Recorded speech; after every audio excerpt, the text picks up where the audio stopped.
உழைக்கும் கைகளே, உருவாக்கும் கைகளே, உலகை புதுமுறையில் உண்டாக்கும் கைகளே, உண்டாக்கும் கைகளே.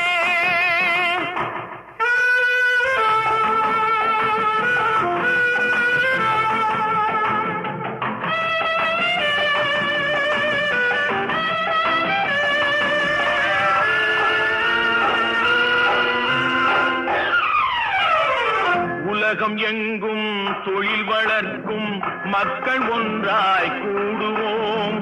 ஒன்று எங்கள் ஜாதி என்று ஓங்கி நின்று பாடுவோம். சமயம் வந்தால் கருவி ஏந்தி போர் முனைக்கு